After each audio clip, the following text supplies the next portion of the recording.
আসসালামু আলাইকুম। কি অবস্থা সবার? আশা করি ভালো আছেন। আমিও ভালো আছি। আজকে বিয়ের কিছু ব্লগ তো আপনাদের সাথে শেয়ার করলাম। তো ভাবলাম যে আজকে বাসর ঘরটা আমরা কিভাবে সাজিয়েছিলাম সেটার ব্লগ আপনাদের সাথে শেয়ার করি। তো গ্রামীণ বিয়ে আর গ্রামীণ বাসর ঘর কিভাবে সাজায় সেটাও আপনাদেরকে দেখিয়ে দিচ্ছি। আগেই গোলাপ ধরতে গিয়ে আমি হাতের মধ্যে গোলাপের কাঁটা ঢুকে গিয়েছিল। তারপর হচ্ছে আমাকে যে কাজটা দেওয়া হয়েছিল, এই গাঁদা ফুলগুলো কাঠির মধ্যে ভরার জন্য। এগুলো দিয়ে কাজ আছে নাকি ভাইয়াদের। তো এখানে হচ্ছে ভাইয়ারা কিছু পাতা দিয়ে আরকি ফোমের মধ্যে লাগিয়ে নিচ্ছিল। দুপাশে সবুজ, সবুজ পাতা দিয়ে মাঝখানে গোলাপ, গাঁদা, তারপর আরেকটা ফুল আছে ওটার নাম যেন কি ছিল হলুদ ফুল।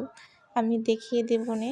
আপনারা যারা, যারা নাম জানবেন তারা একটু কমেন্ট করে জানিয়ে আর এই ভাইয়েরই হচ্ছে বিয়ে। সে আরকি দেখছিল কে কিভাবে কি সাজাচ্ছিল আর কিছু ইনস্ট্রাকশন দিচ্ছিল যে কিভাবে সাজাবে।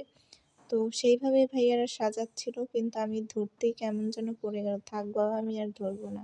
এই ফুলটার কথা বলছিলাম। এটা হলুদ কালারের ফুল। এই ফুলটার নাম আসলে জানা নেই। দেখতেই পাচ্ছেন ফোমের মধ্যে কত সুন্দর সাজিয়ে ফেলেছে তারা। আর আমি কিছু ভিডিও করছি। আর তারপর আমার দায়িত্ব এসে পড়েছিল ভাবিকে রেডি করা। আসলে ভাবিকে সাজিয়ে গুছিয়ে রেডি করা এটা আমার দায়িত্ব পড়েছিল। তারপর ভাইয়ারা সবাই মিলে এখানে আরকি সাজাচ্ছিল। তো সবাইকে তাড়া দিচ্ছিলাম যাতে একটু তাড়াতাড়ি রুমটা একটু সাজিয়ে দেয়। তারপর এইখানে আরকি অতটা সুন্দর বোঝা যাচ্ছে না লাইটের কারণে। বারবার কারেন্ট যাচ্ছিল, কারেন্ট আসছিল। তাই আরকি অমনভাবে বোঝা যাচ্ছিল না। তো রুম সাজানো কমপ্লিট। এটা ছিল ফাইনাল লুক। আর মাঝখানে যে লাভ আর নামের অক্ষরগুলো এঁকেছিলাম এগুলো আমিই করেছিলাম। আর ভাইয়াদের কিছু সাহায্য করছিলাম। তারপরও দেখতে মোটামুটি আলহামদুলিল্লাহ ভালোই হয়েছিল।